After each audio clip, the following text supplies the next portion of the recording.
Gardens remember things that people forget, and sometimes they remember too much. My name is Ben Martinez, and I've been head groundskeeper at Restwood Cemetery for 19 years. I've planted thousands of flowers, trimmed countless hedges, and learned to read the subtle language that growing things use to communicate with those who pay attention. What I discovered at Gravesite 47 in Section D has taught me that some memories take root so deeply they reshape the world around them, creating patterns that shouldn't exist but somehow feel more real than anything else in my carefully maintained landscape. Restwood Cemetery covers 63 acres of gently rolling hills dotted with mature oak trees and carefully planned garden areas. As head groundskeeper, I oversee a team of 6 people who maintain the lawns, plant seasonal flowers, and ensure that families visiting their loved ones find beauty and peace in our grounds. The work requires both horticultural knowledge and deep sensitivity plant choice. Every design decision affects people during their most vulnerable moments. My daily routine starts at sunrise with a walk through the cemetery to assess overnight changes and plan the day's work. I check irrigation systems, monitor plant health, and look for signs of animal damage or weather-related problems. It's meditative work that connects me to the natural cycles of growth and renewal that continue even in a place dedicated to remembering the dead. The flower gardens are planned months in advance, with seasonal plantings designed to provide year-round color and visual interest. We work closely with families to incorporate their loved ones' favorite flowers or colors, creating personalized memorial gardens that honor specific memories and preferences. It's one of the most meaningful aspects of my job, helping families transform grief into something beautiful and living. Sarah Kim had been buried in Section D just 3 months earlier, in late March, when the first spring bulbs were beginning to emerge. She was 8 years old, a victim of leukemia who'd fought courageously for 2 years before losing her battle. Her parents, David and Helen Kim, chose a plot under a young cherry tree and requested a simple garden of white and pink roses, Sarah's favorite colors, according to her mother.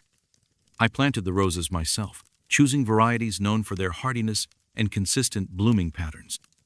The design was straightforward: 12 rose bushes arranged in a traditional rectangular border around the gravesite, with white roses at the corners and pink roses filling the spaces between. It was a gentle, age-appropriate memorial that would provide steady color throughout the growing season. 2 weeks after planting, I noticed something unusual during my morning rounds. The rose bushes hadn't grown significantly, that would take months, but their blooming pattern was oddly specific.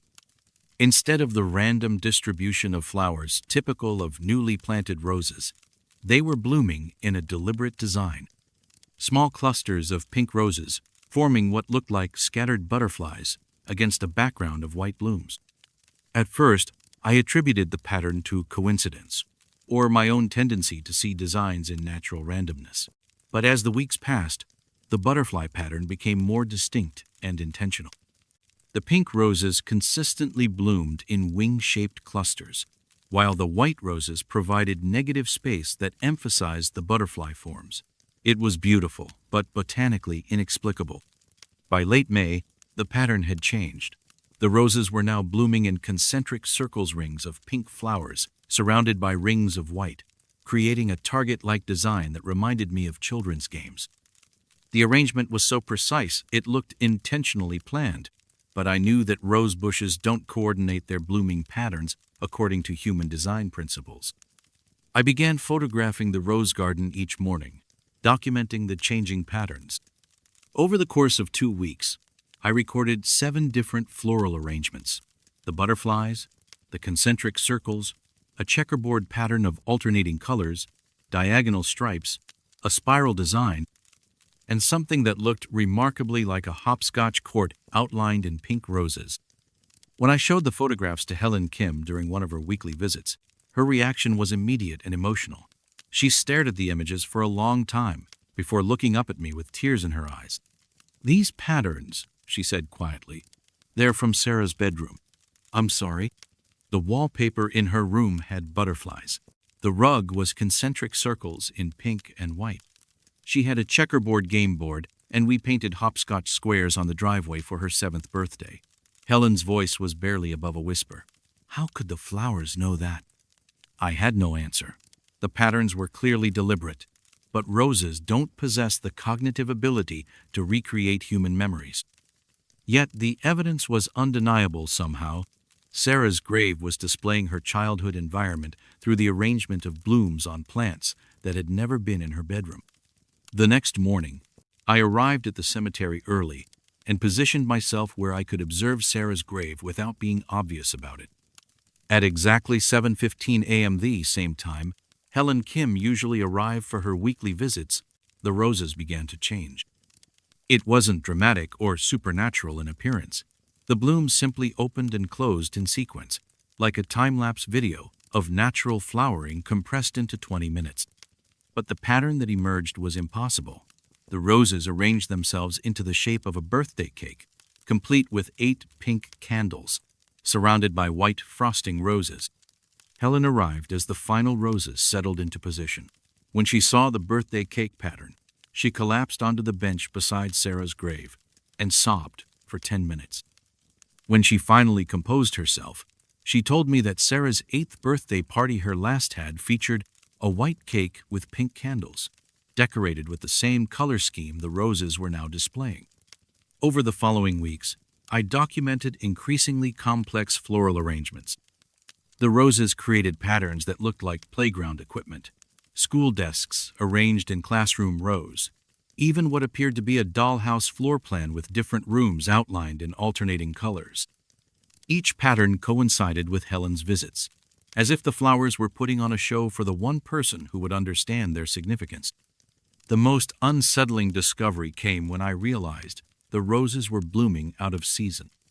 By late July, most rose varieties in our climate should have been finishing their primary bloom cycle, but Sarah's roses continued producing fresh flowers daily. More disturbing was that they were blooming on demand-specific bushes would produce exactly the number of flowers needed to complete whatever pattern was being displayed that day. I consulted with the County Agricultural Extension Office about the unusual blooming behavior, describing the situation without mentioning the pattern formations.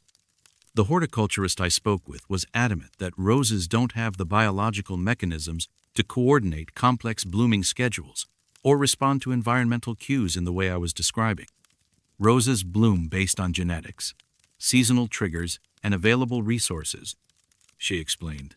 They can't intentionally arrange themselves into patterns, and they certainly can't extend their blooming period indefinitely without compromising plant health. But Sarah's roses showed no signs of stress or exhaustion. If anything, they appeared healthier and more vigorous than any other roses in the cemetery. Their leaves were deep green, their stems strong, and their root systems, when I carefully examined them, more extensive than roses planted at the same time in other locations. On a humid Thursday morning in early August, I witnessed the most elaborate floral arrangement yet. The roses had formed what could only be described as a map of Sarah's neighborhood, complete with street layouts, house positions, and even a small park represented by a cluster of white roses surrounded by pink. The level of detail was extraordinarily accurate down to the placement of individual buildings and the curved pathway through the park where Sarah had played. I photographed the neighborhood map and compared it to actual satellite images of the Kim family's area. The rose pattern matched perfectly, including features like the elementary school playground and the corner store where Sarah had bought penny candy.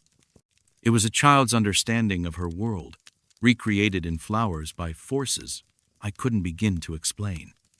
Helen Kim arrived for her weekly visit while the neighborhood map was still in formation.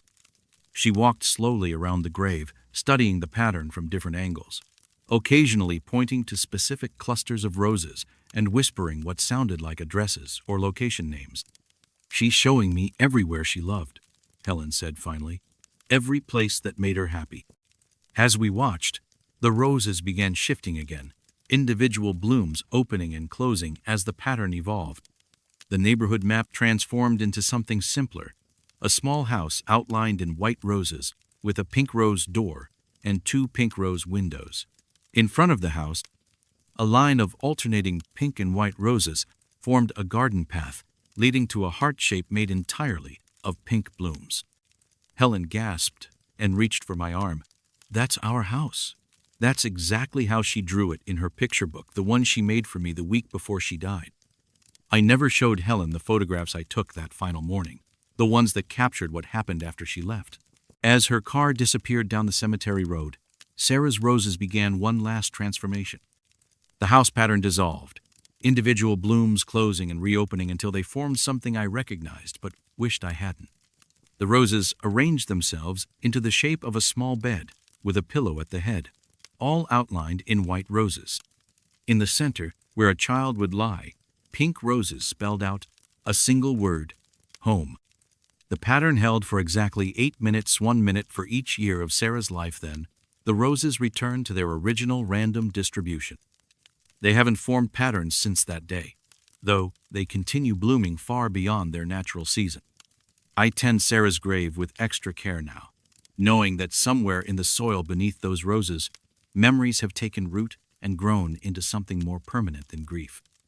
The flowers remember what an 8-year-old girl loved most about being alive, and sometimes, on quiet mornings when the dew catches the light just right, I can almost see her playing among the blooms.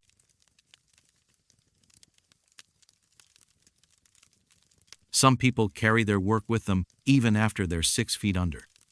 My name is Rita Vasquez, and I've been maintenance supervisor at Valley View Memorial Park for 12 years. The job requires everything from groundskeeping and irrigation repair to equipment maintenance and troubleshooting the various systems that keep our 40-acre facility running smoothly. What I discovered during a routine infrastructure survey last summer challenged my understanding of how the laws of physics work, especially when they intersect with human habits that refuse to die.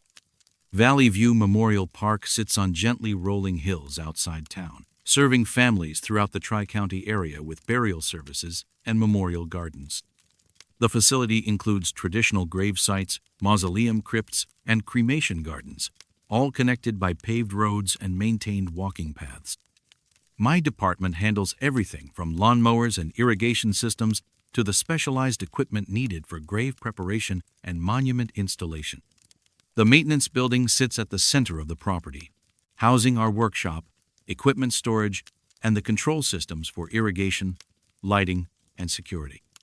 I work closely with our groundskeeping crew to ensure that families visiting their loved ones find the cemetery peaceful, well-maintained, and respectful of the memories they're here to honor. It's detailed work that requires attention to both mechanical systems and the emotional needs of grieving families. Last July, I was conducting our annual infrastructure assessment using thermal imaging equipment borrowed from the county's building inspection department. The thermal camera helps identify problems with underground irrigation lines, electrical systems, and drainage issues that aren't visible from the surface. It's a routine survey I perform each summer to prevent major system failures during the busy fall season, when families often visit before winter weather sets in. The thermal imaging process involves walking systematic patterns across the cemetery grounds, recording temperature variations that might indicate buried infrastructure problems. Most readings are predictable slightly cooler temperatures over irrigation lines, warmer spots near electrical systems, and consistent surface temperatures across open lawn areas. The camera displays these variations as color-coded images, making it easy to spot anomalies that require further investigation. While surveying Section 23 on the eastern slope of the cemetery, I noticed an unusual cold spot centered over gravesite C. The thermal reading showed a surface temperature of 38 degrees Fahrenheit, while surrounding grave sites registered consistent temperatures in the mid-80s, typical of July afternoon sun. The cold spot was precisely defined, extending about 6 feet by 3 feet, exactly the dimensions of a standard burial plot. At first, I assumed the cold reading indicated a broken water line or irrigation leak beneath the gravesite. Underground water leaks often create cooler surface temperatures as evaporation draws heat from the surrounding soil. I made notes to schedule excavation work around the site, though I was puzzled by how precisely the cold area matched the grave boundaries. When I returned the next morning to take follow-up readings, the cold spot was still present, showing the same 38-degree temperature despite overnight conditions that should have equalized soil temperatures. More concerning was that my handheld digital thermometer confirmed the thermal camera readings. The surface temperature over grave 23C was indeed 47 degrees cooler than the surrounding area. I checked our burial records to identify who was interred at Site 23C. According to the files, Robert Chen had been buried there 14 months earlier, in May of the previous year. He was 62 years old, survived by his wife Linda and 2 adult children. The cause of death was listed as industrial accident. No additional details in our records, which typically contain only information relevant to burial arrangements. When I called Linda Chen to ask about any infrastructure work that might have been done around her husband's gravesite, she invited me to visit and discuss the situation in person. Her home was a modest ranch house, about 15 minutes from the cemetery, with the kind of precise landscaping that suggested attention to detail and pride in maintenance. Mrs. Chen was a soft-spoken woman in her late 50s who offered coffee and homemade cookies while we talked about the temperature anomaly I'd discovered. When I explained the thermal imaging results, she listened carefully but didn't seem surprised by the news. Robert worked in refrigeration for 38 years, she said. Commercial systems, mostly grocery stores, restaurants, medical facilities. He was always cold, even at home. Kept our house at 62 degrees year-round, no matter how much I complained. The accident that killed him, I asked gently, was it related to his work? Linda nodded, staring into her coffee cup. Ammonia leak at a cold storage warehouse. He was doing emergency repairs on a system that should have been shut down properly. The company cut corners, and Robert paid the price. Died of exposure to refrigerant gases. She walked me to the thermostat in her hallway, which was set to 74 degrees. First thing I did after the funeral was turn up the heat. 35 years of wearing sweaters in my own house was enough. But sometimes, late at night, I wake up and the house is freezing. The thermostat shows the right temperature, but it feels like Robert's still here, keeping everything cold just the way he liked it. That afternoon, I returned to gravesite 23C with additional equipment borrowed from our HVAC contractor. The cold spot was still present, maintaining its precise boundaries and consistent temperature differential. More disturbing was that the cold reading extended approximately 6 feet below ground, level the exact depth of Robert Chen's burial. I contacted the county coroner's office to ask about the industrial accident that had killed Robert Chen. The investigator who handled the case remembered it clearly because of the unusual circumstances surrounding his death. Massive refrigerant leak in a cold storage facility, he explained. Chen was working alone on a system repair when a primary line ruptured. The amount of ammonia and freon released was extraordinary enough to drop the temperature in a 12,000 square foot warehouse by 40 degrees in less than 10 minutes. How long was he exposed? Coroner estimated about 30 minutes before other workers found him. His core body temperature when they pulled him out was 79 degrees hypothermic despite being conscious and responsive. He died 3 hours later at the hospital from complications related to prolonged exposure to industrial refrigerants. That evening, I returned to the cemetery after closing time to conduct additional thermal imaging surveys. The cold spot over Robert Chen's grave was still present, still maintaining that precise 47-degree temperature differential. But as I expanded my survey area, I discovered something even more unsettling. The cold wasn't limited to the surface. Using a probe thermometer designed for soil temperature testing, I found that the cold zone extended in a perfect cylinder from the surface down to approximately 6 feet below ground, the exact dimensions and depth of Robert Chen's grave. At 8 feet down, the soil temperature returned to normal seasonal ranges. At 4 feet deep, directly over the burial site, the temperature was 32 degrees, the freezing point of water. I've been monitoring gravesite 23C for 6 months now, taking weekly temperature readings and conducting thermal imaging surveys during different weather conditions. The cold spot remains consistent regardless of season, air temperature, or ground conditions. In January, when surface temperatures across the cemetery ranged from 15 to 20 degrees, the area over Robert Chen's grave registered -32 degrees. The frost patterns that form around his headstone are unlike anything I've seen in 12 years of cemetery maintenance.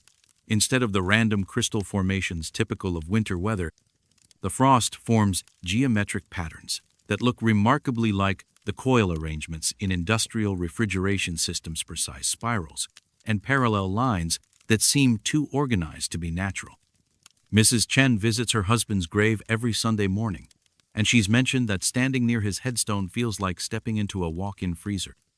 She brings extra blankets now when she comes to spend time with him, but she says it's comforting in a way.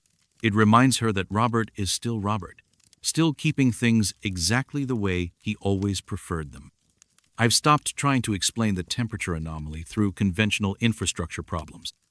Some people, I've learned, are so defined by their work, so shaped by decades of professional routine, that death becomes just another system to maintain. Robert Chen spent 38 years controlling temperatures for other people, and apparently he's not ready to give up that responsibility. The cold spot remains on my thermal imaging maps, a permanent fixture that defies explanation but demands respect. Sometimes, on particularly hot summer days when I'm working near Section 23, I find myself grateful for the cool air that drifts across Robert Chen's grave, a small gift from a man who understood that some people just prefer things a little colder than everyone else.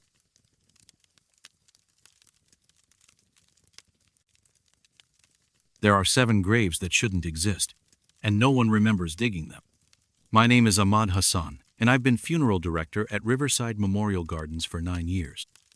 I took over the business from my father-in-law, who ran it for 32 years before retiring to Florida, leaving me with detailed records, established procedures, and the quiet satisfaction of serving families during their most difficult moments. What I discovered in our filing system last month has made me question whether some deaths occur in spaces between official records, in gaps where memory fails and documentation disappears. Riverside Memorial Garden spans 43 acres of gently rolling hills overlooking the Clearwater River, serving 3 counties with burial services, cremation, and memorial planning. The business has operated continuously since 1958, maintaining meticulous records of every burial, every service, and every financial transaction. My office contains filing cabinets dating back to our founding, with backup copies stored both digitally and in our climate-controlled archive room. The record-keeping system is comprehensive by necessity. Families need death certificates, burial permits, and detailed documentation for insurance claims and estate planning. State regulations require specific forms filed within precise timeframes, and our business license depends on maintaining accurate records that can withstand regulatory audits.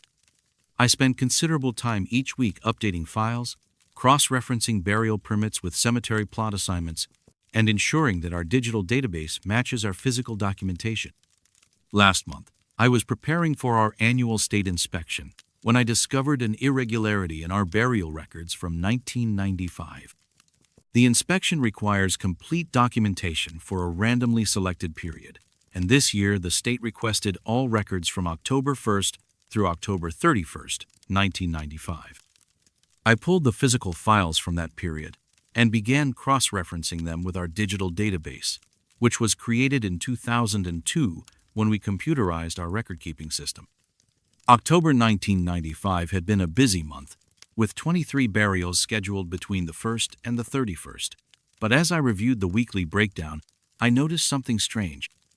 The records showed burials on October 1st through October 14th, then nothing until October 23rd.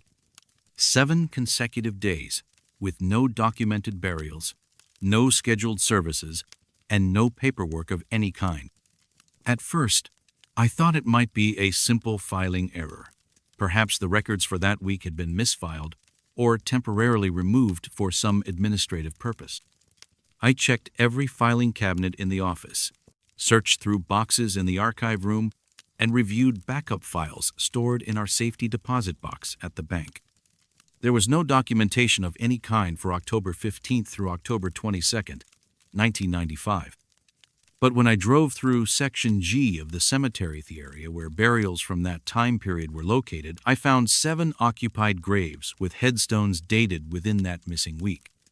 The graves were clearly established, with mature grass cover and weathered granite markers, showing dates of death ranging from October 16th to October 21st, 1995. I photographed each headstone and researched the names in our customer database. According to our digital records, none of these people existed as clients of Riverside Memorial Gardens. Their names didn't appear in any burial records, service schedules, or financial transactions. Yet their graves were physically present, properly maintained, and clearly part of our cemetery's established layout. The next day, I called Martha Henley, who had worked as our office manager from 1978 until her retirement in 2008. Martha had handled all burial scheduling and record-keeping during the 1990s, and her memory for administrative details was legendary among our staff. "Martha, I'm trying to track down some missing paperwork from October 1995.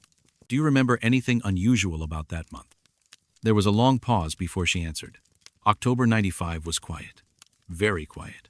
I remember because we had such a busy September, and then suddenly no one was dying. It was almost eerie and early 2 weeks without a single burial. "Are you sure? Because I'm looking at 7 graves in Section G with death dates from October 15th through 22nd. "That's impossible, Ahmad. I would have remembered. We didn't have any burials that week. I'm certain of it." I called 2 other longtime employees with similar results. Both insisted that the 3rd week of October 1995 had been unusually quiet, with no scheduled services or burials. When I described the specific graves and read the names from the headstones, none of them recognized the deceased as former clients. That afternoon, I visited the county clerk's office to research death certificates for the 7 names on the headstones. The clerk, a woman I'd worked with for years on burial permit paperwork, ran searches through their database going back to 1985. "I'm not finding death certificates for any of these names during that time period," she said, frowning at her computer screen. "Are you sure about the dates?" "I'm looking at their headstones right now," I said, showing her the photographs I'd taken. She ran additional searches using different spelling variations and broader date ranges. "This is strange. I'm not finding any record of these people dying in our county during 1995. No death certificates, no burial permits, no medical examiner reports." I drove back to Riverside Memorial Gardens and walked through Section G again, studying the 7 graves more carefully.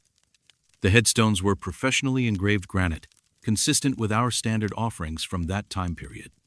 The grave sites were properly aligned with our section layout, and the landscaping around them matched the established patterns in adjacent areas. Everything appeared normal except for the complete absence of any documentation. That evening, I remained at the funeral home after closing time, searching through every possible location where records might have been stored. I found boxes of old correspondence, financial documents dating back to our founding, and even handwritten notes from services conducted in the 1960s. But there was no paper trail of any kind for October 15th through 22nd, 1995. Around 10 p.m., I heard footsteps in the main hallway. Assuming it was our night security guard making rounds, I called out to let him know I was working late. The footsteps stopped, but no one answered. I walked to the hallway and found it empty, with no sign of anyone else in the building. I returned to the office and continued searching through files. 20 minutes later, I heard the footsteps again slow, measured, moving from the front entrance toward the back of the building.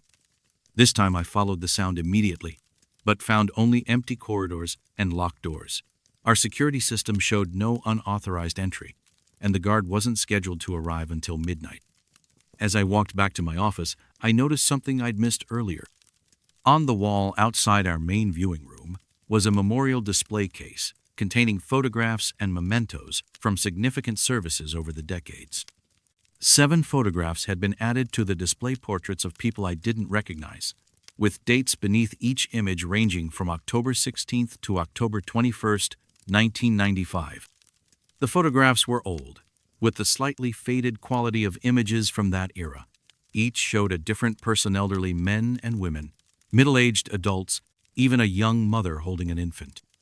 Below each photograph was a small brass nameplate with dates that exactly matched the headstones in Section G.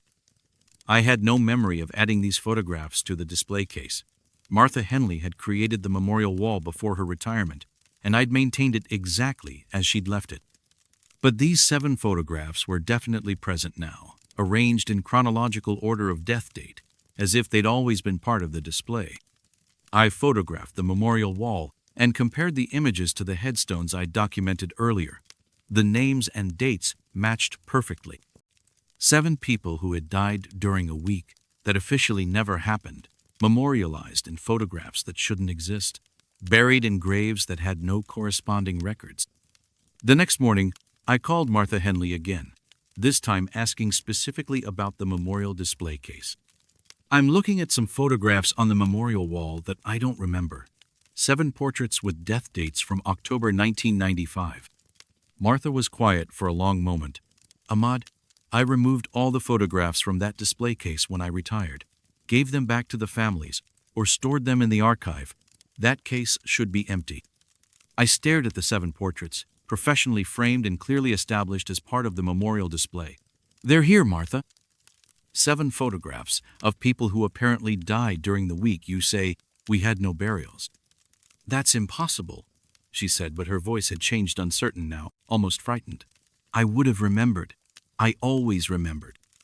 I've been researching the missing week for 3 months now, following every possible lead and reviewing records from every agency that might have documentation. The 7 graves remain unexplained. The 7 photographs continue to hang in the memorial display case, and no one remembers anything about the people buried during those lost days in October 1995. Sometimes, late at night when I'm working alone in the funeral home, I hear footsteps in the hallway, 7 distinct sets of footsteps, walking slowly toward the memorial display case. When I investigate, I find only empty corridors and the 7 photographs, their subjects seeming to watch me with eyes that hold secrets I'll never understand. There are deaths that leave no trace in the official record, burials that occur in the spaces between documented reality. The missing week of October 1995 taught me that some people die so quietly, so completely outside the normal flow of bureaucracy and memory, that only the dead themselves remember their passing.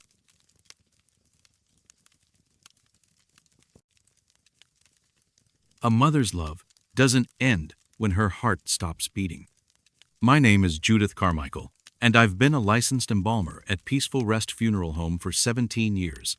In that time, I've prepared over 3,000 bodies for their final rest, and I've learned that death has its own quiet dignity of stillness that brings comfort to grieving families and closure to lives well lived.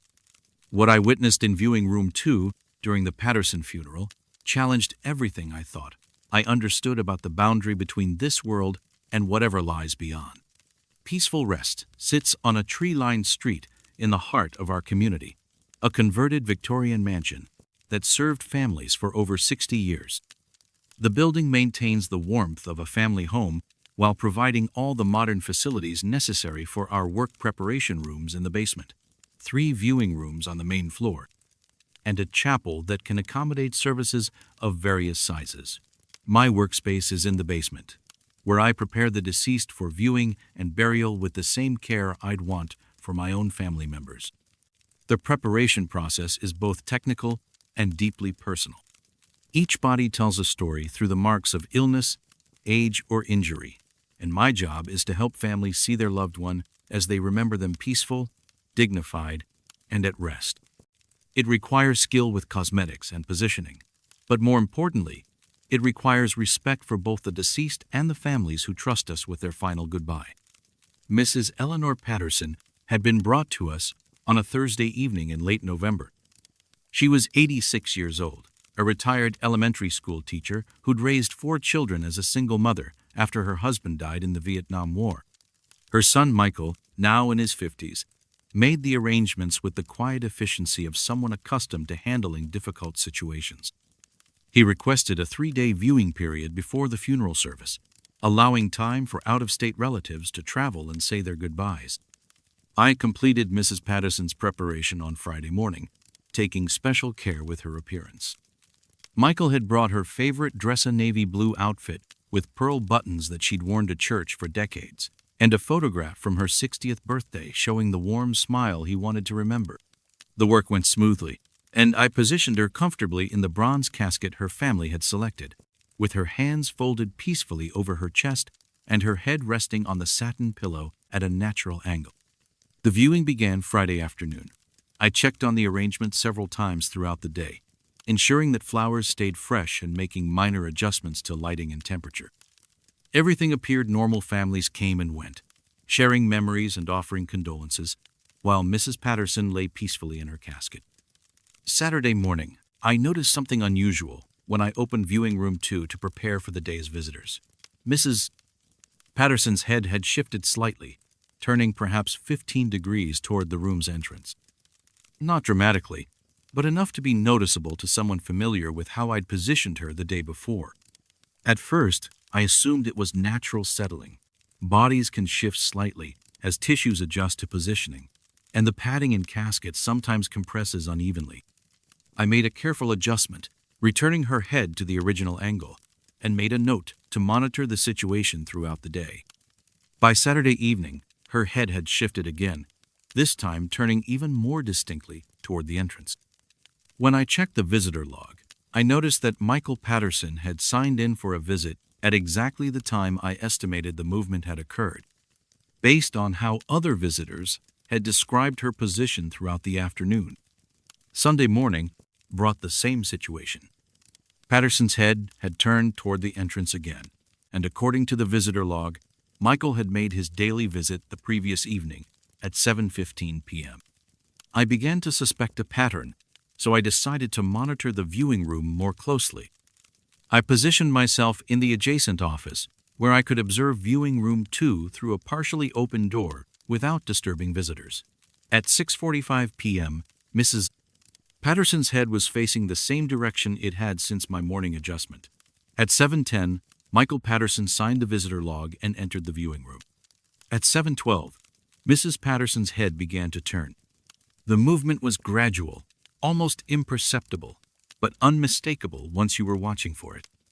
Her head rotated slowly on the satin pillow until she was facing the entrance where her son stood, reading the sympathy cards attached to floral arrangements. The motion stopped when she was looking directly at him, and it remained in that position for the entire duration of his visit. I checked our security cameras that evening. Peaceful Rest maintains discreet surveillance in all public areas, both for security and to ensure families have privacy during their most difficult moments. The footage from viewing room 2 showed exactly what I'd observed. Mrs. Patterson's head turning slowly, but deliberately toward the entrance at the precise moment Michael entered the room. There was no external cause for the movement, no vibration from footsteps, no settling of the casket, no mechanical explanation. The movement began when Michael appeared in the doorway and stopped when Mrs. Patterson was facing him directly. On Monday, I decided to test my theory. I asked Michael if he would mind visiting at a different time, explaining that we needed to make some adjustments to the floral arrangements and asking if he could come at 5 p.m. instead of his usual 7:15. He agreed, mentioning that he'd been visiting every day at 7:15 because that was when his mother used to finish her dinner and sit on the front porch to watch for his childhood friends walking home from baseball practice. At 4:58 p.m., Mrs. Patterson's head was positioned as I'd left it that morning, facing straight up toward the ceiling. At 5:03, Michael entered the viewing room, and Mrs. Patterson's head began its slow, impossible rotation toward the sound of his footsteps. I watched this happen 4 more times over the next 2 days, always at the exact moment Michael entered the room, always stopping when she was facing him directly. The funeral was scheduled for Wednesday morning, and I found myself both dreading and anticipating what would happen during the final service. Wednesday morning arrived gray and cold, with snow threatening in the low clouds that hung over our small town. Michael and his siblings gathered in viewing room 2 for a private family viewing before the service. As the funeral director, I needed to be present to coordinate the transition to the chapel, so I positioned myself discreetly near the entrance. Mrs. Patterson lay peacefully in her casket, head positioned straight as I'd arranged it the night before. Michael entered first, followed by his brother and two sisters, along with several grandchildren I hadn't met during the viewing period. The moment Michael crossed the threshold, Mrs. Patterson's head began its familiar turn. But this time was different. Instead of the gradual rotation I'd observed over the previous days, her head turned quickly, decisively, until she was looking directly at the entrance. And then, as her children and grandchildren gathered around the casket to say their final goodbyes, something extraordinary happened. Mrs. Patterson's eyes opened. Not the cloudy, unfocused stare of post-mortem muscle contraction, but the clear, aware gaze of a mother watching her children. Her eyes moved from face to face, lingering on each of her children, then settling on the grandchildren she'd helped raise. There was recognition in those eyes, and something that looked remarkably like peace. The family didn't seem to notice. They were focused on their own grief, sharing memories and saying goodbye in the hushed tones appropriate for such moments. But I saw everything. The way her gaze followed Michael as he moved around the casket, the slight smile that touched the corners of her mouth when one of her grandchildren placed a hand on her folded fingers. After 10 minutes, the family stepped back to allow the funeral director to close the casket for the final time. As the lid began to lower, Mrs. Patterson's eyes found mine across the room. In that moment, I understood that she'd been aware of everything, every visit, every tear, every word of love spoken by her bedside during those 3 days of viewing. Her eyes closed just before the casket lid shut completely, and her head settled into the position I'd originally chosen. She looked peaceful, dignified, and finally ready to rest. The funeral service proceeded without incident, and Mrs. Patterson was laid to rest in Hillcrest Cemetery beside her husband's grave. Michael thanked me for taking such good care of his mother, mentioning that she'd looked more at peace than she had in the final months of her illness. I never told him what I'd observed during those 3 days of viewing. Some experiences are too profound to explain, too sacred to reduce to words. But I think about Mrs. Patterson often, and I've learned to pay closer attention to the small movements and subtle signs that might indicate a deeper awareness in the bodies I prepare. Death may end a life, but it doesn't end love. And sometimes, when that love is strong enough, the boundary between this world and the next becomes as thin as a mother's whispered prayer.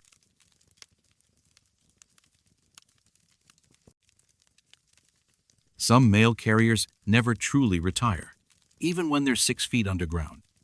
My name is Maria Torres, and I've been Director of Operations at Pine Valley Cemetery for 11 years. In that time, I've seen every kind of grief ritual you can imagine: families who visit daily with fresh flowers, children who leave toys on their parents' graves, spouses who bring coffee and newspapers to read aloud. When I found on Plot 42C that October morning was correspondence addressed to the dead, written by the dead, and delivered by methods I still don't understand. Pine Valley Cemetery covers 87 acres of rolling hills, dotted with mature pine trees and granite headstones, dating back to 1864. As Operations Director, I oversee everything from groundskeeping to burial scheduling, working with grieving families to ensure their loved ones find peaceful rest in our grounds. It's demanding work that requires both organizational skills and deep compassion. People trust us with their most profound sorrows, and we take that responsibility seriously. My typical day starts at 7 a.m. with a walk through the cemetery to check for overnight issues, fallen branches, damaged headstones, or unauthorized visitors who sometimes camp on the grounds. Pine Valley has excellent security, but we're a community cemetery, not a fortress.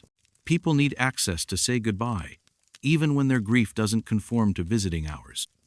The morning routine also includes checking our newer sections for flowers, offerings, or personal items left by families.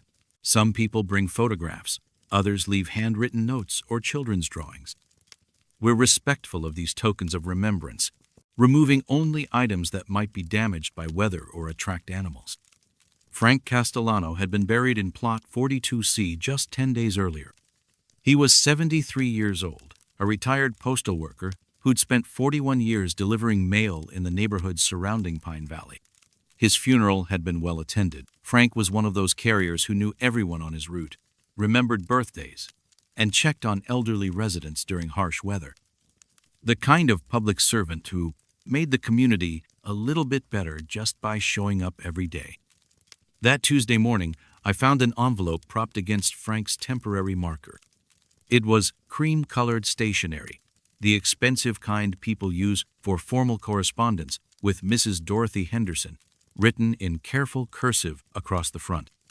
Below the name was an address on Maple Street that I recognized from the older section of town. I picked up the envelope, thinking a family member had left it as a memento. But when I examined it more closely, I noticed it wasn't sealed. The flap was tucked inside, the way you might close a letter you intended to mail later. The handwriting was precise and formal, with the distinctive penmanship of someone who'd learned to write in an era when cursive was still taught rigorously in schools. Inside was a single sheet of matching stationery with a brief message. Dorothy, the new family moved into the house on Thursday. They have 2 young children who will need watching when they walk to school. The father works nights, so the mother will be alone with them during the day. Thought you should know. F. Castellano. The letter was dated 3 days after Frank's funeral. I knew the Maple Street address because Mrs. Dorothy Henderson had been buried at Pine Valley in 1997, 26 years ago. Her plot was in Section A, under a large oak tree that provided shade for dozens of older graves. I'd worked with the Henderson family when Dorothy's husband passed away 5 years later, and I remembered her as a retired teacher who'd spent her final years volunteering at the elementary school. The next morning, I found another envelope on Frank's grave. This one was addressed to Mr. James Cooper, 1847 Oak Avenue, in the same careful handwriting. The letter inside was longer. Jim, the Hendersons' old house sold last week. New people seem decent enough, but they're young and don't know the neighborhood yet. The wife asked me about the best route to the grocery store, and I told her about the shortcut through Pine Street. Also mentioned that Mrs. Patterson next door is getting forgetful and might need someone to check on her occasionally. People need to look out for each other. F. Castellano.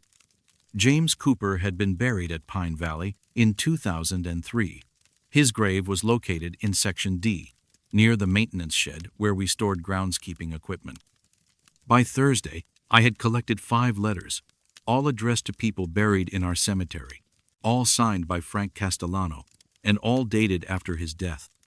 The handwriting was consistent across every letter, the same careful cursive, the same formal tone, the same signature, with its distinctive flourish on the C in Castellano. I decided to compare the letters to Frank's employment records. The Postal Service had provided a reference letter for his funeral program, and his family had donated some of his personal items to our memorial display case. Among those items was a notebook where Frank had kept track of address changes and special delivery instructions for his route. The handwriting was identical. Every loop, every slant, every pressure variation matched perfectly. Frank Castellano was writing letters to deceased residents of his former mail route, updating them on neighborhood news and changes that had occurred after his own death. The letters weren't random communication, they showed intimate knowledge of the community, the kind of detailed awareness that only comes from decades of daily observation. Frank was reporting on new families, elderly residents who needed assistance, and the small dramas that make up neighborhood life. He was continuing to do his job, even from the grave. On Friday morning, I arrived at the cemetery early and positioned myself where I could observe Plot 42C without being obvious about it. I brought coffee and a maintenance clipboard, making it look like I was conducting routine inspections while actually watching Frank's grave for any sign of how the letters were being delivered. At exactly 8:15 a.m. the time Frank had started his mail route for 41 years, I saw a figure walking across the cemetery grounds toward Section C. At first, I thought it was one of our groundskeepers making an early round.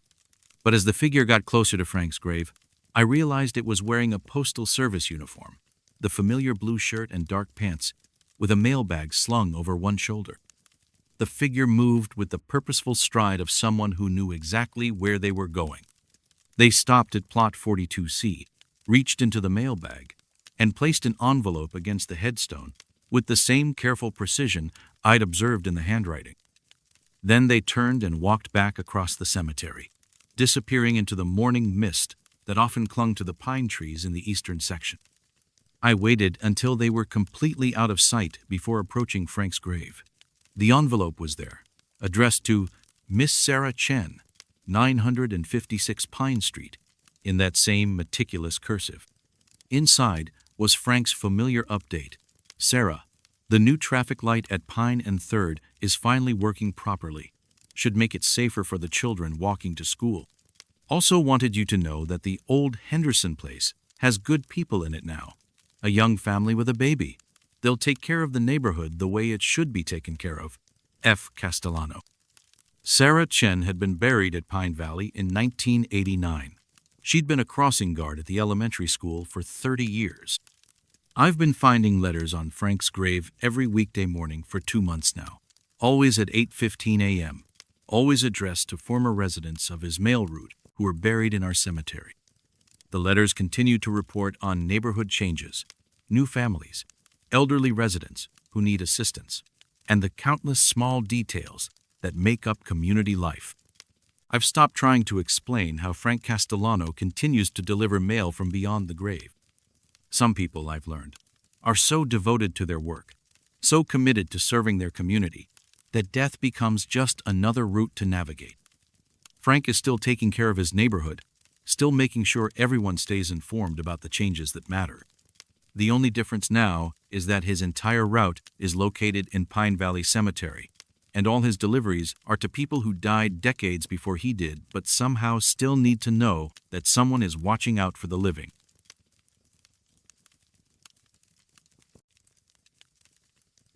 The dead keep schedules more reliable than the living ever do.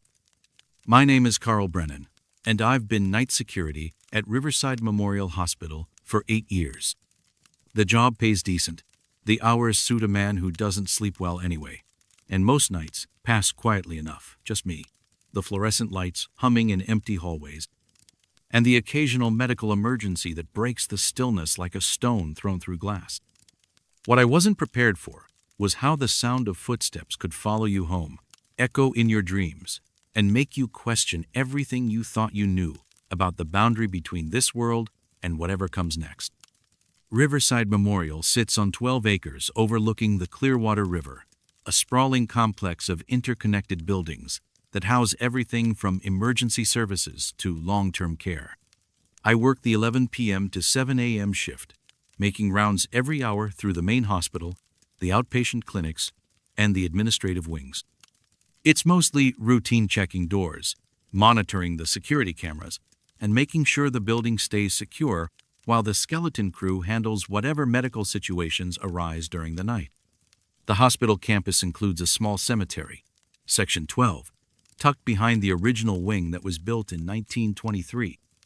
It's maybe 2 acres of weathered headstones and mature oak trees, where hospital staff and longtime community members have been buried for nearly a century. Most people don't even know it's there. It's separated from the main hospital by a service road and a stand of evergreens that screen it from view. My rounds take me past Section 12 twice each night, once around midnight and again at 4 a.m. There's a gravel path that runs along the cemetery's eastern edge, connecting the maintenance building to the loading dock behind the kitchen. It's the quickest route between those 2 points, and after 8 years of walking it, I know every pothole, every loose stone, every place where the gravel has worn thin. 3 weeks ago, I started hearing the footsteps. It began on a Tuesday night in late September, one of those crisp autumn evenings when sound carries farther than it should. I was making my midnight round, walking the gravel path past Section 12, when I heard someone else walking behind me. Not jogging or hurrying, but maintaining a steady, measured pace about 20 yards back. The footsteps had a distinctive sound, the sharp click of leather soles on gravel, the kind of dress shoes a man might wear to work in an office. I stopped and turned around, expecting to see another hospital employee taking a shortcut to the parking garage.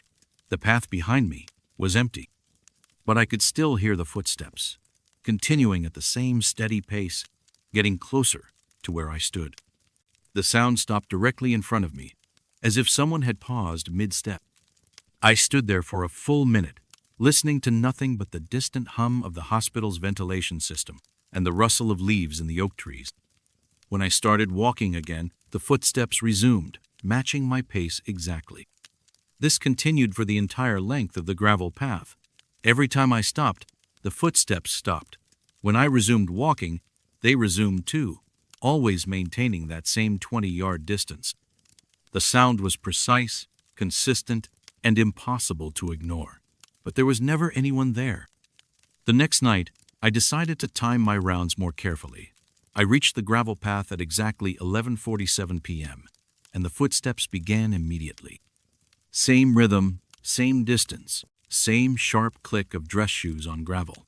This time, I tried walking faster, then slower, even stopping randomly to see if I could break the pattern. The footsteps adjusted to match my pace perfectly, like an echo that had learned to anticipate rather than follow. On Thursday, I brought a flashlight and swept the beam across the path behind me every few steps. The light revealed nothing but empty gravel and the shadows of headstones beyond the cemetery fence. But the footsteps continued, unaffected by my attempts to illuminate whatever was making them.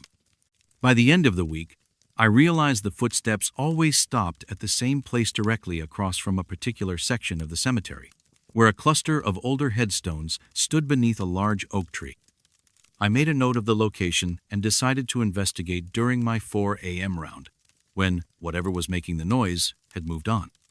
The section of cemetery where the footsteps stopped contained about a dozen graves, most dating from the 1980s and 90s. I walked along the fence line, reading the headstones in the beam of my flashlight. Most were standard granite markers with conventional inscriptions: beloved husband, devoted mother, the usual phrases people choose when they're trying to summarize a lifetime in a few words.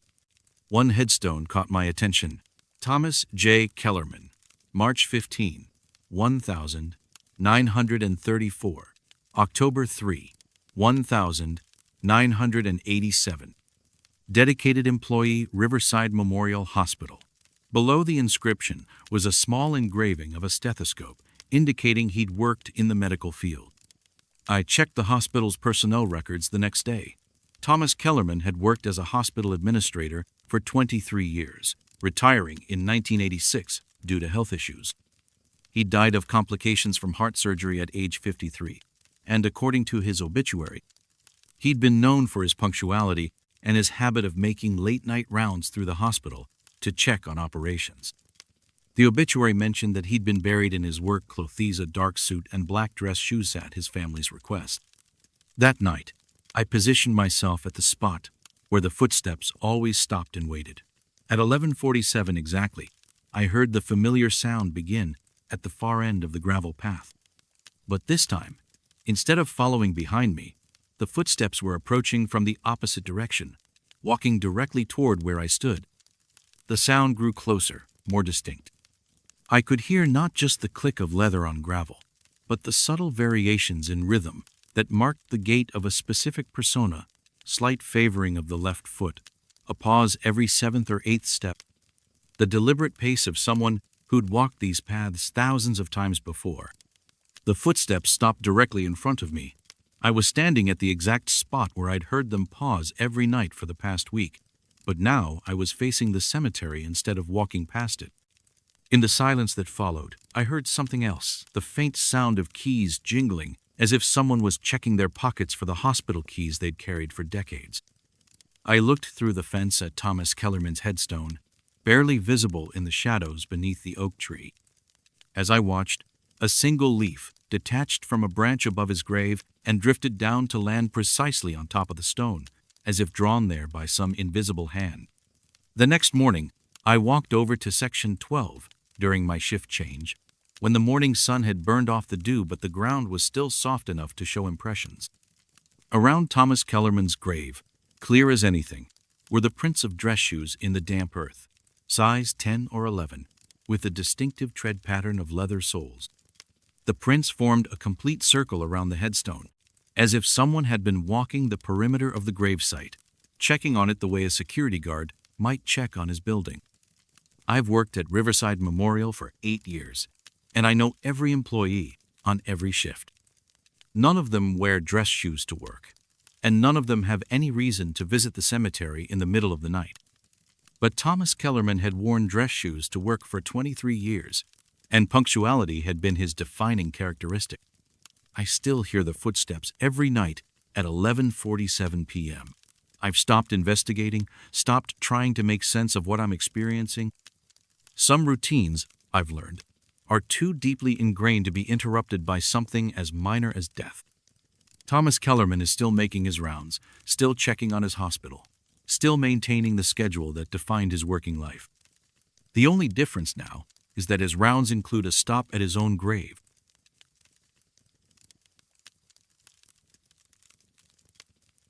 Some mornings, the earth tells you secrets it shouldn't know.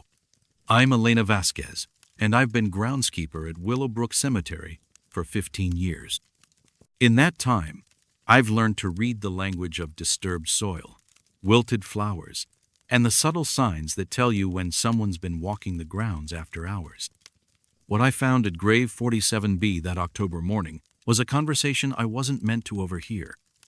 The cemetery opens at sunrise, and I'm always the first one through the gates. It's my favorite time of day when the dew still clings to the headstones, and the only sounds are my footsteps on the gravel paths and the occasional mourning dove calling from the old oak trees. I've walked these same routes every morning for over a decade, checking for vandalism, fallen branches, or maintenance issues. The routine is comforting in a place where people come to say their final goodbyes. Willowbrook spans 42 acres of rolling hills dotted with mature trees and divided into lettered sections. Section B sits on the eastern slope, where the morning light filters through a grove of weeping willows that gave our cemetery its name. It's always been one of the more peaceful areas. Families often choose plots there because of the natural shade and the gentle sound of wind through the drooping branches. Mr. Arthur Henley had been buried in plot 47B just 6 weeks earlier. I remembered the funeral because it was smaller than most, just his wife Margaret and a handful of elderly neighbors. He'd been 91. She was 87, and they'd been married for 63 years. The kind of love story that makes you believe in something lasting. Margaret had stood by his grave for nearly an hour after the service ended, her hand resting on the temporary marker, whispering words I couldn't hear from my respectful distance. That Tuesday morning in mid-October, I noticed something odd as I made my rounds through Section B. The soil around Mr. Henley's grave looked freshly disturbed, as if someone had been kneeling there and shifting the dirt with their hands. But we hadn't had any scheduled maintenance in that area, and the groundskeeping crew had finished installing his permanent headstone the week before. I knelt down to examine the disturbance more closely. The patterns in the soil were strange and not random scuffs, but deliberate impressions. There were what looked like knee prints in the soft earth, and small handfuls of dirt had been carefully moved aside and replaced. It reminded me of the way children build sandcastles, patting and shaping with gentle precision. Most puzzling were the small, perfect circles pressed into the ground, each about the size of a quarter, arranged in no pattern I could understand. At first, I assumed it was Margaret. Elderly spouses sometimes return to grave sites in the early hours when they won't be seen crying or talking to their departed partners. I'd learned not to disturb these private moments of grief, but as I stood up and brushed the dirt from my knees, I noticed something that made me pause. The cemetery's visitor log from the previous day showed no sign-ins after 4 p.m., and our security system would have recorded any vehicles entering after closing time. The next morning, I found the same disturbance. Fresh knee prints, the same careful rearrangement of soil, the same mysterious circles pressed into the earth. This time, I took photographs with my phone and made notes in my maintenance log. When I checked the visitor records again, there was still no sign of after-hours entry. On Thursday, I decided to review the security footage. Our camera system isn't comprehensive. We have cameras at the main entrance and a few scattered throughout the grounds, but there's one that covers the eastern section where Mr. Henley is buried. I pulled up the recordings from the past 3 nights and settled in to watch hours of empty cemetery grounds lit by infrared. At first, there was nothing unusual. The timestamp showed the hours passing: 9 p.m., 10 p.m., 11 p.m. Just the occasional rabbit or raccoon crossing the frame, their eyes glowing white in the night vision. But at 2:57 a.m. on the Monday recording, a figure appeared at the edge of the frame. It was an elderly woman, in a dark coat, moving slowly but purposefully toward grave 47B. Even in the grainy infrared footage, her posture was unmistakably careful, measured steps of someone navigating familiar ground in the dark. She knelt beside the headstone and remained there for nearly an hour, her hands moving in the same gentle, shaping motions I'd observed in the soil. I fast-forwarded through Tuesday night's recording and found her again, arriving at almost the exact same time. Same coat, same deliberate movement, same hour-long vigil by her husband's grave. The timestamp on Wednesday's footage showed the same pattern: 2:57 a.m., the figure appearing like clockwork.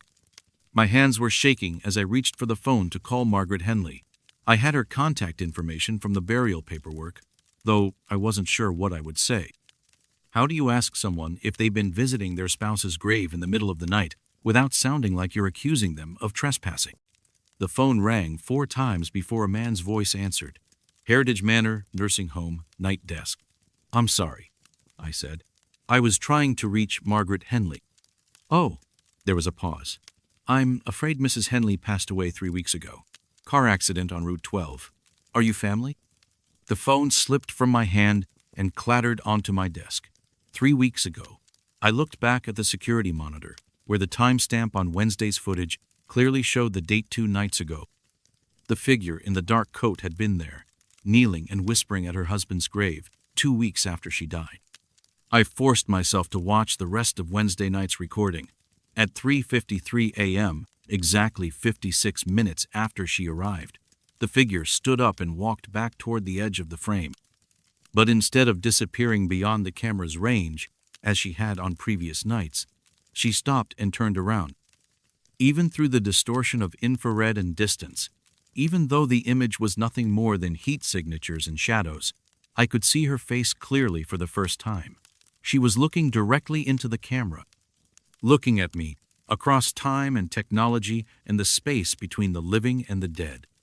Her mouth moved as if she was speaking, and though there was no audio on our security system, I knew exactly what she was saying. She was saying goodbye. I never saw her again after that night, though I continued to find the disturbed soil each morning for another week. The knee prints grew fainter, the circles smaller, until finally the earth around grave 47B looked the same as every other plot in Section B. Margaret Henley was buried beside her husband on a Thursday afternoon in late October, and I stood at a respectful distance as the same handful of elderly neighbors gathered for a second funeral in 2 months. That was 3 months ago, and I still walk past grave 47B every morning on my rounds. The soil stays undisturbed now, but sometimes, when the wind moves through the weeping willow branches just right, I can hear the sound of whispered conversations, 2 voices instead of one, speaking words I'll never understand, but somehow know by heart.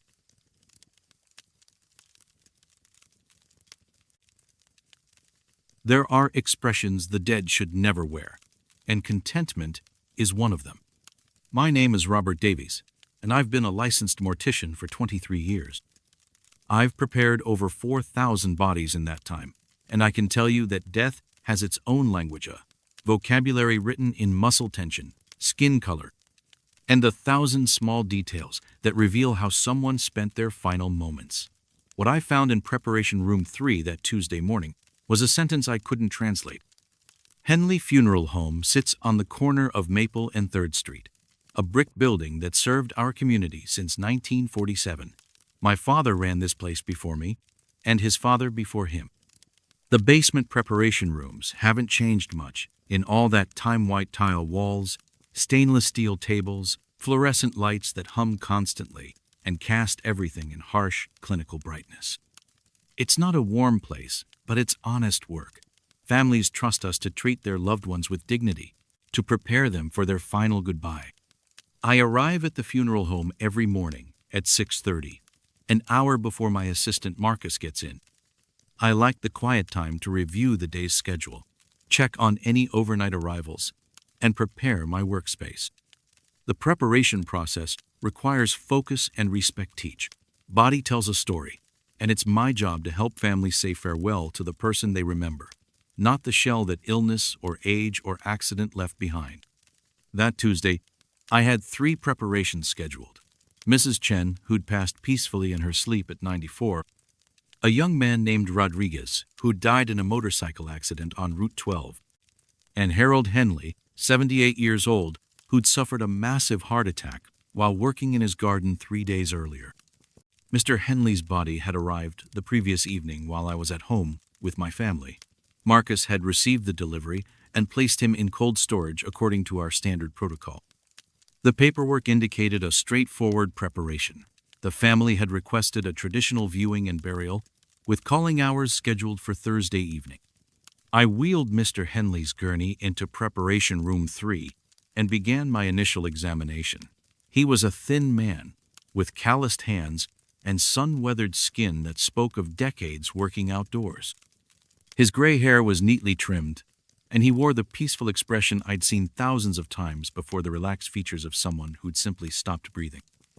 Except something wasn't quite right about his mouth. There was the slightest upward curve at the corners of his lips, so subtle I almost missed it. Not the dramatic grin of rigor mortis or muscle contraction, but something softer, more deliberate. It looked, for lack of a better word, content. I made the standard adjustments, using cotton and adhesive to ensure his features would remain composed throughout the viewing. Families remember the last time they see their loved ones, and my job is to make sure that memory is peaceful. I worked carefully on his mouth, using techniques I'd learned from my father and refined through decades of practice.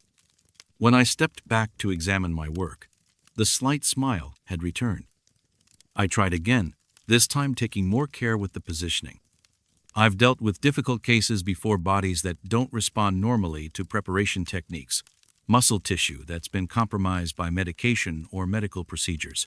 But this was different. Each time I corrected the expression, it seemed to drift back toward that same gentle smile, as if Mr. Henley was quietly amused by my efforts. By 10 o'clock, I'd repeated the process 6 times. Each adjustment held for a few minutes, then gradually reverted to the same expression. I called Marcus into the room for a second opinion. "You see anything unusual about his face?" I asked. Marcus studied Mr. Henley for a long moment. "Looks peaceful enough. Maybe a little, I don't know, happy? That's what I'm seeing too, but it shouldn't be happening. I've set his features 3 times this morning. Maybe the family wanted him to look that way? Some people ask for that." I checked the preparation instructions the family had provided. Standard viewing preparation, no special requests. They wanted him to look at peace and like himself, which was what every family requested. That afternoon, Mr. Henley's daughter Linda came by to discuss the final arrangements. She was a woman in her 50s, with tired eyes and the strained voice of someone who'd been making difficult decisions for weeks. "How does he look?" she asked as we sat in my office. "Very peaceful," I said carefully. "I wanted to ask you about his expression, though. Did your father smile often?" Linda's face darkened. "Dad didn't smile. Not for the last 20 years anyway. Not since Mom died. He was a serious man. Kept everything to himself." "I see. It's just that he has a very gentle expression right now. Almost content." "Content," Linda laughed, but there was no humor in it. Dad wasn't content with anything. He was angry at the world, angry at God, angry at getting old. The only time I saw any peace in his face was when he was sleeping, and even then he looked troubled. After Linda left, I returned to preparation room 3. Mr. Henley's expression had settled into the most pronounced smile I'd seen, yet not grotesque or unnatural, but unmistakably pleased about something. I opened his file and reviewed my initial examination notes from that morning. My own handwriting stared back at me. Subject appeared to be grinning upon arrival. Probable muscle relaxation post-mortem. I stared at those words for a full minute. I had no memory of writing them. No memory of Mr. Henley arriving with any expression other than the neutral features I'd expected. But there it was. in my own careful script, noting the very thing that had been troubling me all day. I called the transport service that had delivered the body. Jerry Kowalski had been driving for them for 15 years, a professional who'd never given me reason to doubt his work. "The Henley pickup on Monday night," I said when he answered. "Do you remember anything unusual about the deceased?" "Henley? Yeah, the heart attack guy. What do you mean, unusual?" His expression, his facial features. There was a pause. "Now that you mention it, yeah. Guy looked like he'd just heard a good joke. I remember thinking it was strange, you know. Most people don't die smiling." "You're sure about that?" "Positive. My partner even commented on it when we were loading him. Said it was nice to see someone who looked happy to go." That evening, I stayed late at the funeral home, sitting in preparation room 3, and watching Mr. Henley's face in the harsh fluorescent light. The smile never wavered. If anything, it seemed to deepen as the hours passed. By 11 o'clock, he looked like a man who'd just been told the most wonderful secret in the world. I found myself talking to him, which was something I'd never done in 23 years of this work. "What do you know, Harold?" I whispered. "What did you see?" For just a moment, and I'll swear this on, my father's Gravy's eyes seemed to shift behind their closed lids, as if he was looking at something I couldn't see.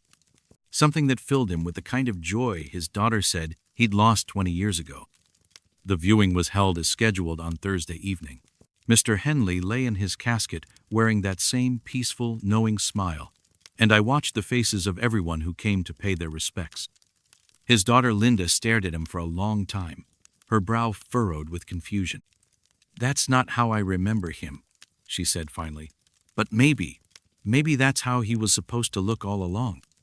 I've prepared over 200 bodies since Harold Henley, and I check my initial examination notes more carefully now.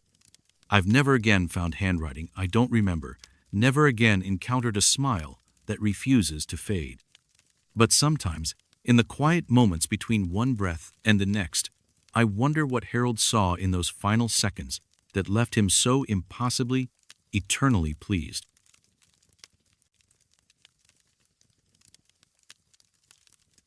The hardest person to say goodbye to is yourself. My name is Maria Santos, and I've worked security at Greenwood Memorial Cemetery for 7 years.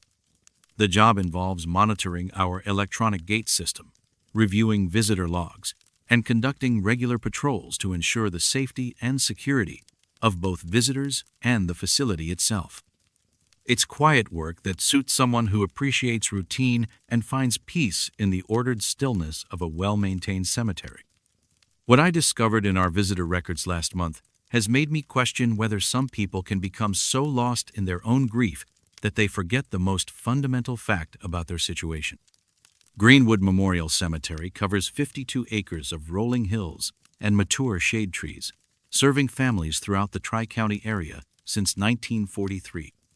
The facility includes traditional burial sections, a modern mausoleum, and cremation gardens, all connected by paved roads and walking paths designed to provide peaceful access for visitors paying their respects to deceased loved ones. My security office sits near the main entrance, where I monitor the electronic gate system that controls vehicle access during visiting hours.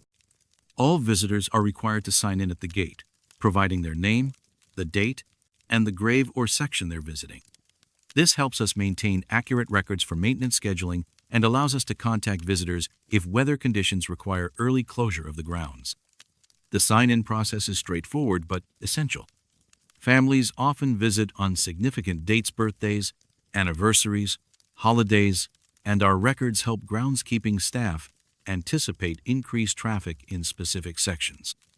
The logs also serve as a security measure, ensuring that unauthorized individuals don't access the cemetery after hours or for inappropriate purposes. During my weekly review of visitor logs in late October, I noticed an unusual pattern in the sign-in records. Someone named Thomas Millfield had been visiting grave 18F in Section B every single day for the past 6 months, always arriving between 2 and 3 p.m. and staying for approximately an hour. The consistency was remarkable. No missed days, no variation in timing, and always the same precise handwriting on the sign-in sheet. At first, I assumed Thomas was a devoted family member or friend, maintaining a regular visitation schedule.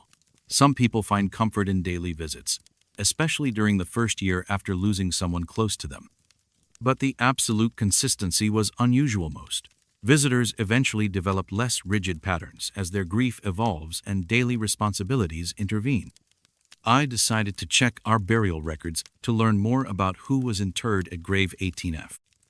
According to our files, the plot contained Thomas Eugene Millfield, age 74, who had been buried there 6 months and 3 days earlier. The burial records indicated no surviving family members, no spouse, no children, and no emergency contacts listed on the paperwork. This created an obvious discrepancy. If Thomas Millfield was buried at grave 18F, who was the Thomas Millfield signing our visitor log every day? I checked the handwriting samples against the signature on the original burial contract, but that document had been signed by the funeral director handling arrangements for an indigent burial through the county.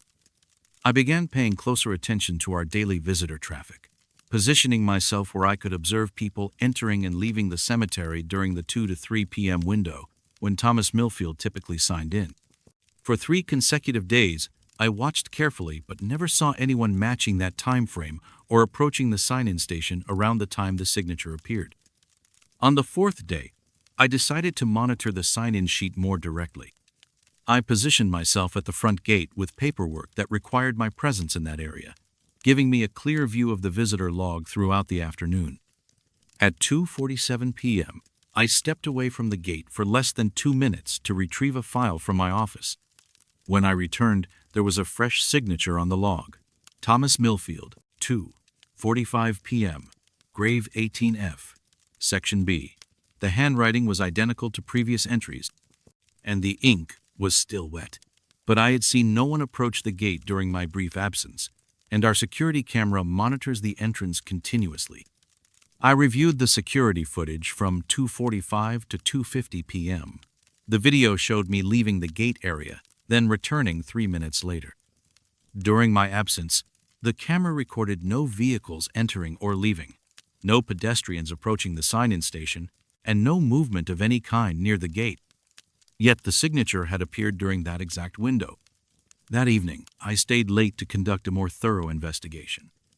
I drove through Section B to locate grave 18F and found it easily a simple granite headstone marking the burial site of Thomas Eugene Millfield, with dates showing he'd lived from 1948 to 2024. The gravesite was well maintained, with fresh flowers that appeared to be replaced regularly. As I stood beside the headstone, I noticed something that made me deeply uncomfortable. The ground around the grave showed clear signs of regular foot traffic, a well-worn path from the nearest access road to the headstone, and flattened grass in a specific pattern that suggested someone stood in the same spot for extended periods on a daily basis. But there were no actual footprints in the soft soil around the grave. The grass was compressed, and the earth was packed down from repeated visits, yet there were no shoe impressions, no heel marks, and no disturbed dirt that would indicate physical presence. It looked like someone had been visiting regularly for months, but without leaving any trace of their actual passage. I contacted the funeral home that had handled Thomas Millfield's burial arrangements. According to their records, Thomas had been found dead in his apartment by a landlord conducting a welfare check. He'd been deceased for several days before discovery, with no known family or friends to claim the body. The county had arranged for a basic burial in an unmarked grave, but a small estate had eventually covered the cost of a proper headstone. Did anyone attend the burial service? I asked. No one, the funeral director confirmed. It was just our staff and the county representative, saddest thing 74 years old, and not a single person to say goodbye. The next afternoon, I positioned 2 security cameras to monitor both the front gate sign-in area and grave 18F simultaneously. I wanted to determine whether someone was somehow bypassing our main entrance or if the signatures were appearing through some other means I couldn't explain. At 2:51 p.m., I watched both camera feeds as a signature appeared on the visitor log in real time. The security footage showed no human presence at either location, no one approaching the sign-in sheet. no one standing at grave 18F. But there it was, Thomas Millfield, 2:50 p.m., grave 18F, Section B, written in the same careful handwriting I'd been documenting for weeks. Simultaneously, the camera monitoring grave 18F recorded something that challenged everything I thought I understood about the boundaries between the living and the dead. The flattened grass around the headstone depressed further, as if someone invisible was standing there. For exactly 63 minutes, the grass remained compressed in the shape of human feet, with the depression shifting slightly, as if someone was shifting their weight or moving around the gravesite. At 3:53 p.m., the grass slowly returned to its normal height, and the invisible presence was gone. I spent the following week documenting this phenomenon, with increasingly sophisticated equipment borrowed from a private investigation company. Digital cameras, motion sensors, and electromagnetic field detectors all confirmed the same impossible reality. Every day at approximately the same time, something that registered as human presence visited grave 18F, but that presence cast no shadow, left no physical trace, and couldn't be captured on any recording device. The visitor log signatures continued to appear with clockwork regularity, always in the same handwriting, always during the same time window. When I compared the signature to samples of Thomas Millfield's handwriting from documents found in his apartment lease agreements, medical forms, and personal letters, the match was unmistakable. Thomas Millfield was visiting his own grave. I never reported my findings to the cemetery management or suggested any changes to our security procedures. Some discoveries are too profound to reduce to incident reports or policy recommendations. Instead, I've learned to accept that Thomas Millfield has become a permanent part of our daily operations, a visitor who signs in religiously but never officially leaves. Sometimes, when I'm working late and the cemetery is officially closed, I see a figure walking slowly along the path to Section B. Always alone, always headed in the same direction, never quite substantial enough to cast a clear shadow. I've stopped trying to intercept or investigate these sightings. Thomas Millfield has found a routine that brings him comfort, and after 74 years of life, followed by a burial with no mourners, perhaps he's earned the right to visit himself. The visitor log continues to record his daily presence, and I've started leaving fresh flowers at grave 18F each week. It seems like the least I can do for someone who refuses to stop showing up, even after death. Some people, I've learned, are too stubborn to let a small thing like being buried get in the way of their daily routine.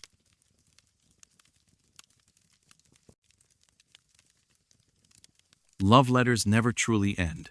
They just find new ways to be delivered. My name is James Mitchell, and I've been Assistant Funeral Director at Harmony Rest Funeral Home for 14 years. My responsibilities include coordinating funeral arrangements, managing viewing schedules, and ensuring that every detail of our services reflects the dignity and respect that grieving families deserve. The work requires meticulous attention to detail and deep sensitivity to the emotional needs of people experiencing the most difficult moments of their lives. What I've discovered during my final walkthroughs each evening has taught me that some relationships are so profound they continue to influence the physical world long after death has supposedly ended them. Harmony Rest Funeral Home occupies a restored Victorian mansion on Elm Street, serving our community since 1937. The building maintains the warmth and elegance of a family home while providing modern facilities for funeral services, viewings, and memorial gatherings. Our main chapel accommodates up to 150 guests, with 2 smaller viewing rooms for more intimate services and a reception hall where families can gather after ceremonies.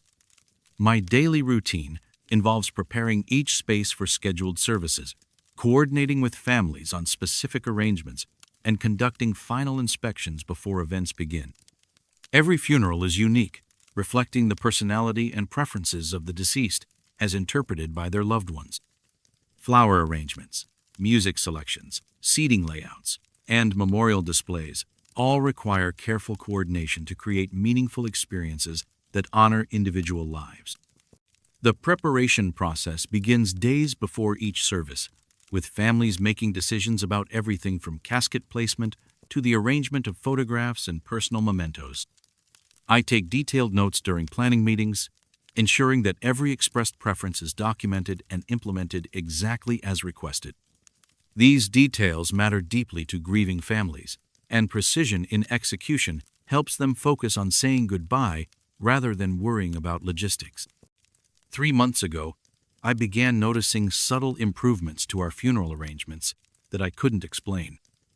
Small adjustments that enhanced the overall presentation without altering the fundamental design families had approved. Flower arrangements repositioned for better visual balance, programs stacked more neatly, chairs aligned in perfect rows that somehow looked more welcoming than my careful but imperfect arrangements. At first, I assumed our night custodial staff was taking extra initiative in maintaining our spaces. But when I thanked our custodian, Mrs. Patterson, for the additional attention to detail, she looked confused and assured me that she only performed basic cleaning duties, never rearranging funeral displays or adjusting decorative elements. The improvements were consistently thoughtful and appropriate. Flower arrangements moved from standard positions to locations that created better sightlines for elderly guests. Programs reorganized so that the deceased's favorite hymn was more prominently featured. Memorial photographs repositioned to catch natural light from specific windows. Each change enhanced the service without contradicting family requests or altering the fundamental character of the arrangements. I began documenting these changes with photographs taken after my final evening preparations and again during my morning arrival. The differences were subtle but unmistakable professional-level adjustments that demonstrated intimate understanding of both funeral service protocol and the specific needs of each family we served. More puzzling was the fact that our security system recorded no human activity in the chapel or viewing rooms between my departure each evening and my arrival the next morning. The cameras showed empty rooms with static arrangements. Then suddenly the improved layouts were simply present, as if they had materialized overnight without any visible intervention. I decided to investigate more systematically. For the Morrison funeral scheduled on a Thursday, I positioned a hidden camera with night vision capabilities to record the chapel area throughout the night. The funeral was for Eleanor Morrison, 83 years old, who had specified very particular preferences for her service based on conversations with her daughter about her late husband's funeral 15 years earlier. The hidden camera recorded 7 hours of empty chapel footage, with timestamp markers showing the passage of time from 11 p.m. until 6 a.m. At 3:17 a.m., the flowers began moving, not dramatically or supernaturally, but with the gentle precision of someone who understood exactly how funeral arrangements should be optimized for both beauty and practicality. The movements were purposeful and informed. White roses were repositioned to frame the casket more elegantly, while pink roses, Eleanor's favorites, according to her daughter, were moved to locations where they would be most visible to family members during the service. Programs were restacked so that the memorial poem Eleanor had written for her husband's funeral was more prominently displayed.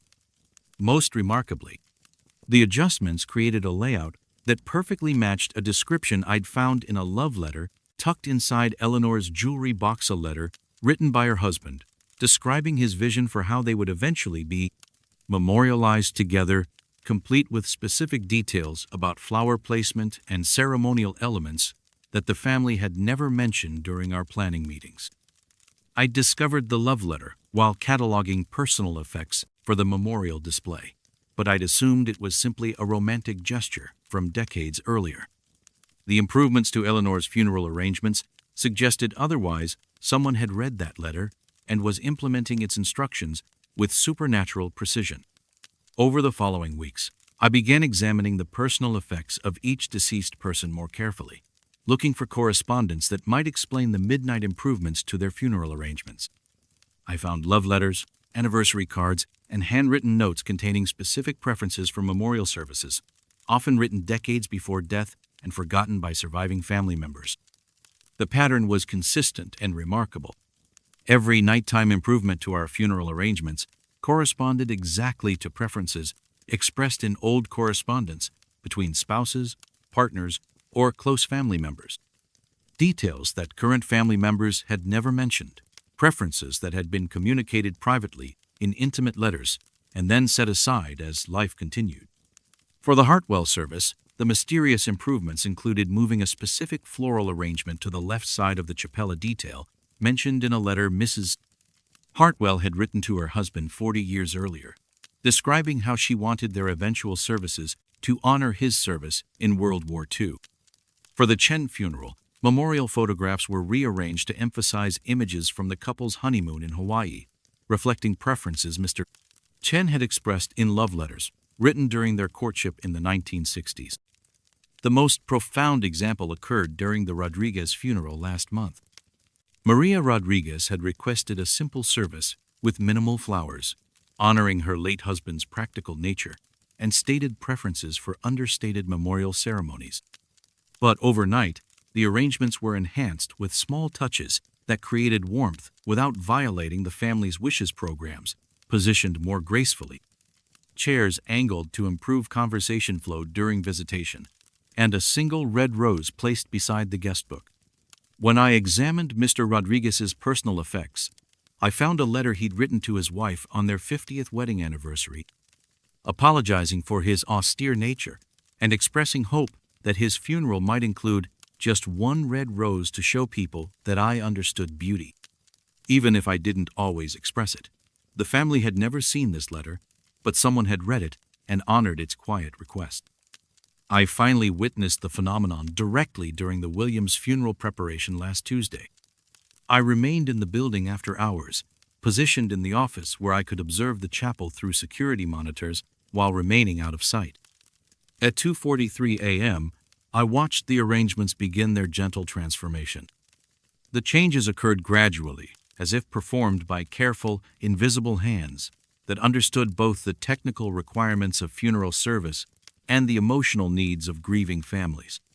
Flowers moved with deliberate purpose, programs were repositioned with professional precision, and chairs were adjusted to create optimal sightlines and traffic flow. But the most remarkable moment came when I saw the memorial display being reorganized. Photographs of David Williams were rearranged to emphasize images from his military service, while personal mementos were repositioned to tell a more complete story of his 78 years of life. The new arrangement matched exactly a layout sketch I'd found in love letters between David and his late wife, describing how they hoped their lives would be remembered. As I watched, a single white lily was moved from a background arrangement to a position of prominence beside David's photograph. In the love letters, his wife had written about white lilies being his mother's favorite flower, and how she hoped they would be included in his memorial service to honor that connection. The current Mrs. Williams, David's second wife, had never mentioned this preference, but someone had remembered and honored it. The improvements stopped at exactly 4 a.m., and the chapel was silent again. When I reviewed the security footage the next morning, the cameras had recorded only empty rooms and static displays. The changes had occurred in the spaces between frames, in moments too brief for electronic surveillance to capture, but too meaningful to be ignored. I've stopped trying to explain or prevent these midnight arrangements. The improvements invariably enhance our services without contradicting family wishes, and they honor expressions of love that might otherwise remain unfulfilled. Families often comment on how perfectly their services capture the essence of their loved ones, not knowing that decades-old promises are being kept by forces I'll never understand. Sometimes, when I'm working late and preparing for the next day's services, I leave love letters and personal correspondence in prominent positions where they might be found by whoever continues this gentle work. It seems like the least I can do for relationships that refuse to be ended by death, continuing their conversations through flower arrangements and memorial displays that say everything words alone could never express. The midnight arrangements continue, and I've learned to see them as acts of devotion rather than supernatural disturbances. Some promises, I've discovered, are too important to be broken by something as temporary as mortality.